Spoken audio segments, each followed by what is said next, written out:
with this mouthpiece, this would be called a port. And with the port, that's a spot for tongue pressure.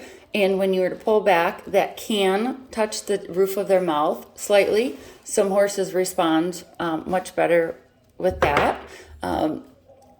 Now this part of a shank is called the purchase.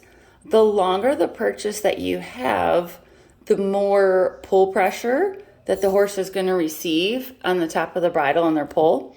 And the longer the shank, the more poundage you will get pulling back. Now, what's important to realize with the shank bit is it's not so much the severity as depending on just the shank. It's going to depend on the purchase length compared to the shank length. So you think of it as a teeter-totter. If this was longer and it was fairly similar length to this, it would be a much milder pressure, because as you pulled with the shank, it would create just as much pressure with pushing on the pull. Now in this case, it has a longer shank and a shorter purchase, so this one is going to have a lot more bite. They're going to feel that pressure on the bottom of their jaw. Another shank bit that I have that has even more flexion is this one.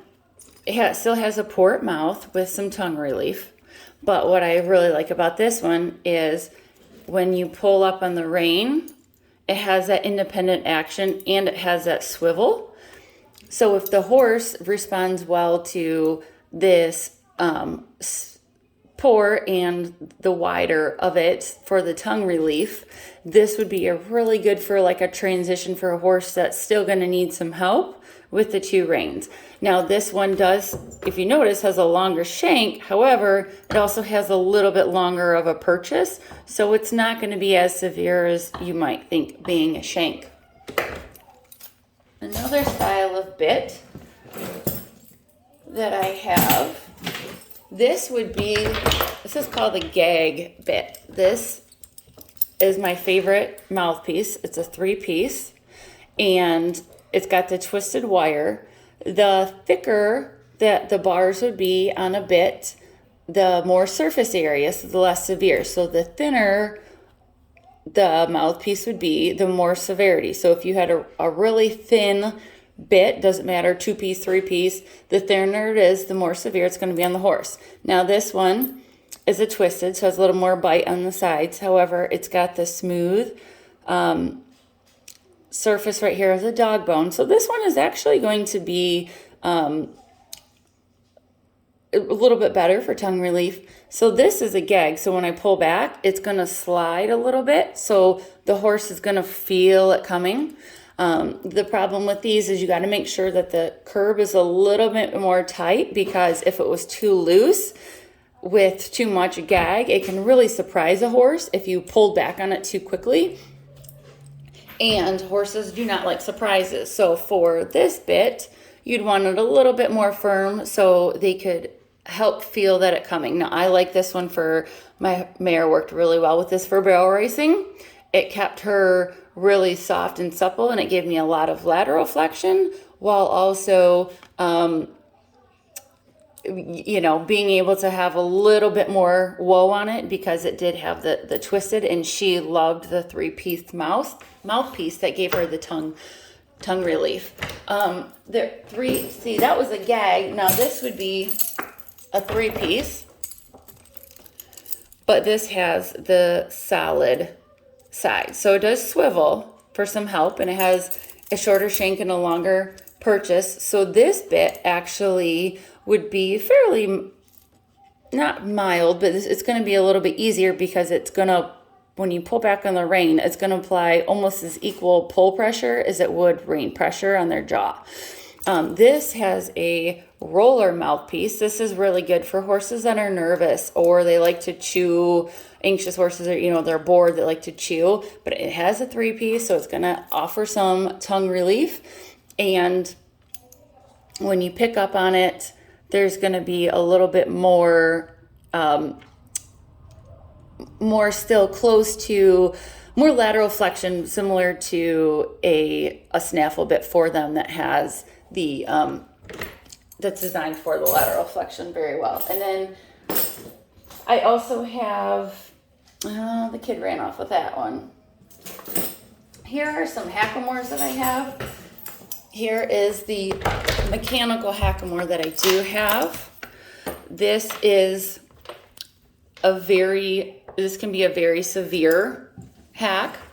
This I used on my powerhouse that I needed a lot more woe, that didn't like bits from being ripped on by previous owners. However, you got to be very careful with this. If you had a flat noseband, a flat leather noseband, it would be a little less severe. However, this one is, I believe, a chain that's wrapped in rubber. And this one, when you pull on it, the curb strap is going to apply the pressure on the bottom of the jaw. So you want to make sure that you have the curb strap adjusted where it's not going to be too tight to where you could really hurt a horse. You could easily break their nose with this. And the nice thing too, you got to realize is this does not swivel. It only goes straight back. So you're going to lose a lot of lateral flexion in this.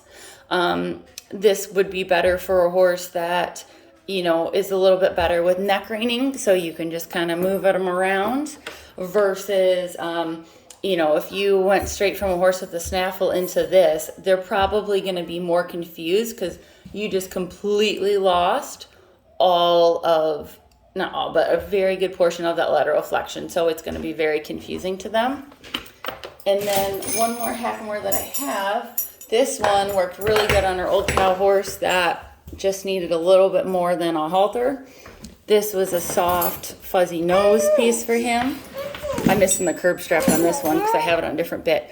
But this one, had a little shank, but it was, being this wider soft, it was very, very mild on him. And this worked well for him. Now, this isn't something, I don't know if I'd put on just any horse because it didn't have a whole lot of control, but that horse, he didn't need it. He was a good old boy, and he could be rode around in a halter. So, but the key thing is no matter what you put them in, you're gonna have, whatever new you put them in, you're gonna have to train them. And because even a snaffle to a shank bit that has the flexion, it's gonna be a different feel for them. And that's why it's important to teach them the lateral flexion on the ground and that, because when you go to put a new bit or hack on, you can practice that on the ground and do the lateral flexion in it so they can realize that it has a completely different feel. And then when you go to get on, make sure your hands are very slow, very quiet, and do a lot of the similar flexion in that, so that way they can feel like this is completely different, and they can learn, you can help them learn how to adjust to the new bridle on their face.